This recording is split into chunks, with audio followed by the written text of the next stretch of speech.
Penelitian misalnya menunjukkan bagaimana semangat baca anak-anak kita ini yang cenderung rendah, atau membaca pun tidak paham, gitu kan.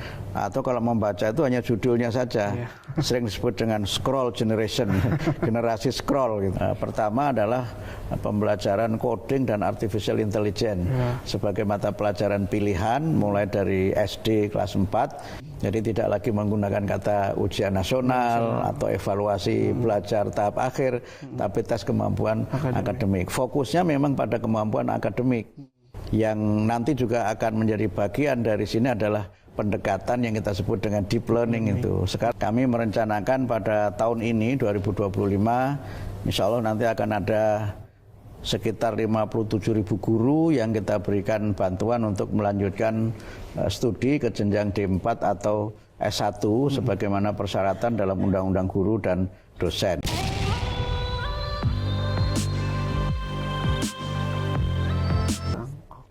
Kalau berkaitan dengan tadi deep learning itu kan berkaitan dengan semua ya, bukan hanya untuk anak-anak pendidikan dasar. Karena kami melihat bahwa penelitian yang selama ini terkait dengan pembelajaran di sekolah itu kan masih fokus pada dua pendekatan, yaitu surface learning dan achievement learning. Surface learning itu pembelajaran yang orientasinya itu kuantitas apa yang dipelajari. Jadi how much itu, berapa banyak yang dipelajari.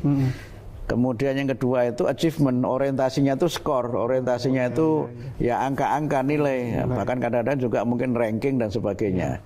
Tentu orientasi achievement ini penting, tapi akhirnya kan dia belajar hanya untuk lulus, belajar hanya untuk bisa mengerjakan soal.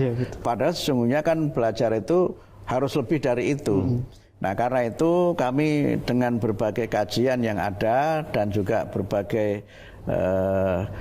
arah ke depan yang harus kami lakukan adalah bagaimana agar pembelajaran lebih mendalam. Materinya tidak usah terlalu banyak, tetapi pembahasannya yang mendalam, melibatkan proses-proses pembelajaran yang mendorong berpikir kritis, kemudian kerjasama dan berbagai kreativitas serta kontekstualisasi apa yang dipelajari dengan kehidupan nyata. Memang ini nanti akan ada perubahan dari sisi muatan materi pelajaran. Pelajarannya tidak kami kurangi karena itu memang merupakan standar yang kalau nanti dikurangi akan ada banyak guru yang kekurangan mata pelajaran mesti bermasalah kan. Karena itu yang kita kurangi adalah muatannya. Jadi misalnya kalau bahasa Inggris itu pokok bahasanya katakanlah misalnya ada 15 gitu, mungkin kita kurangi jadi 12 atau bahkan mungkin 10, tapi yang paling esensial untuk dipelajari yang dengan itu bisa murid itu mendemonstrasikan dengan 10 pokok bahasan itu gitu. Nah, ini yang coba nanti kami lakukan dan tentu saja prosesnya tidak bisa dalam waktu yang singkat karena memang ini perlu penerapan yang bertahap di lapangan. Berarti terkait deep learning ini masuk ke arah kurikulum juga, Prof? Perubahan deep learning itu pendekatan ya. Pendekatan. Dan dalam kajian tim kami itu deep learning ini bisa diterapkan untuk semua mata pelajaran dan bisa diterapkan dalam kurikulum Merdeka maupun kurikulum K13. Jadi sekarang ini di sekolah-sekolah itu masih berlaku dua kurikulum. Kurikulum Merdeka juga sudah berlaku. Kalau tidak salah sekitar 53% sekolah itu menerapkan kurikulum Merdeka. Yang sisanya itu 47% atau 46 sekian persen itu masih menggunakan K13 gitu. Nah, karena itu kami belum menyentuh-nyentuh tentang kurikulum ini, walaupun memang ada beberapa perbedaan ya. Misalnya kalau K13 itu kan kompeten base itu. Karena itu kompetensinya kan disebut ini K berapa gitu kan. Betul. Nah, kemudian kalau kurikulum Merdeka ini kan outcome base gitu. Bahkan ini juga di perguruan tinggi juga diterapkan begitu. Jadi apa sih yang akan diperoleh kalau seseorang mempelajari suatu pokok bahasa. Nah, ini kan memang pendekatan saja menurut saya yang memang dalam beberapa hal itu baik K13 maupun kurikulum Merdeka itu kan lebih banyak berkaitan dengan administrasi dan organisasi mata pelajaran dan sistem pembelajarannya di sekolah. Tapi yang namanya materi pembelajaran, apapun kurikulumnya kan menurut saya sama. Ya, saya sering sekali mencontohkan, misalnya kalau mencari kecepatan ya dalam fisika itu kan V sama dengan S per T. Kecepatan itu adalah jarak dibagi waktu.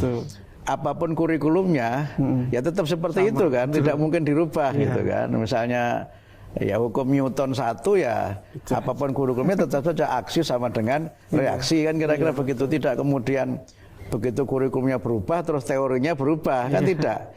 Nah, karena itu masyarakat sebenarnya tidak perlu terlalu khawatir gitu. Tidak perlu khawatir kalau misalnya ada kritikan sekarang, ganti menteri, ganti kebijakan, ganti menteri, ganti kurikulum misalnya. Itu tidak usah dipertentangkan begitu.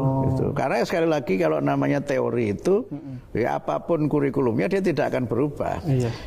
Yang berbeda adalah bagaimana cara mengajarkan teori itu sehingga kemudian murid ini bisa lebih paham, belajar dengan gembira dan bisa menemukan makna dari apa yang dia pelajari itu. Gitu. Berarti caranya ya, Prof ya? Betul. Nah, itu karena itu kita menyebut deep learning itu approach, pendekatan. Pendekatan. Nah, karena pendekatan maka ya memang nanti itu sekali karena mendalam, maka supaya bisa mendalam ya tidak perlu banyak-banyak. Tapi yang sedikit ini nanti memiliki interkoneksi, memiliki integrasi, dan juga mungkin memiliki nilai-nilai kebaruan dari sisi penerapannya dan dari sisi bagaimana guru memotivasi murid. Memang nanti ada juga perubahan dari sisi cara mengevaluasinya. Gitu. Kalau dalam deep learning itu kan evaluasinya menggunakan namanya SOLO ya, self observed learning outcome. Jadi murid itu didorong betul untuk aktif gitu, untuk aktif, kemudian kalau tujuannya itu ini, Anda sudah sampai mana, gitu kan?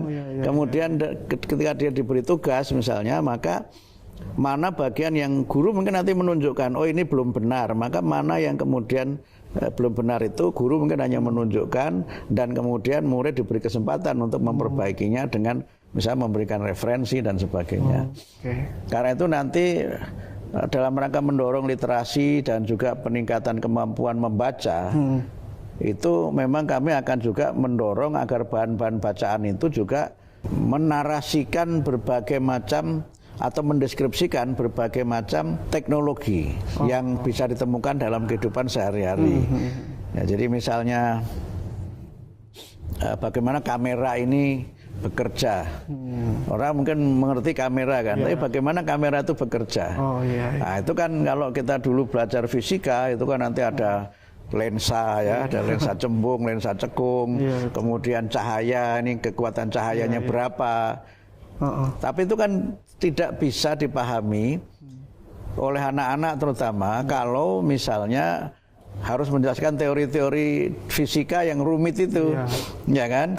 Nah, tetapi kalau dijelaskan dalam bentuk narasi, deskripsi visual, dibuat buku-buku bergambar, oh cara kerjanya begini, ini begini, cahaya dipantulkan ke sini gitu.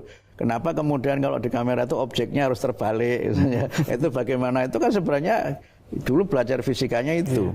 Tapi kan kalau sejak dini hal ini tidak ditanamkan, maka anak-anak kurang memiliki minat untuk mempelajari bahkan kemudian untuk mencintai teknologi. Nah, tapi nanti nilai dan pendidikan karakternya juga ditanamkan di situ. Sehingga kami berusaha untuk bahan-bahan bacaan itu bisa diperbaharui supaya mendorong STEM itu. Dan mungkin nanti penugasan-penugasan ketika anak-anak mungkin di hari libur gitu, itu bukan mengerjakan soal, tapi mungkin membaca buku. Nah, atau misalnya membaca koran. Nah, membaca koran kemudian diminta untuk menuliskan apa yang dia baca, kemudian dibawa ke sekolah. Jadi ini saya jadi ekosistem kan yang harus kita kembangkan bersama-sama gitu. Jangan kemudian penugasannya hanya mengerjakan soal. Kalau hanya itu mereka nggak banyak membaca. Tapi kalau didorong untuk membaca berbagai macam bacaan dan kemudian memang ketersediaan bacaan itu juga bisa semakin banyak, semakin baik, maka mudah-mudahanlah kita bisa membangun reading society ya, masyarakat yang gemar membaca dan juga masyarakat yang memiliki nalar kritis untuk mereka bisa lebih maju lagi.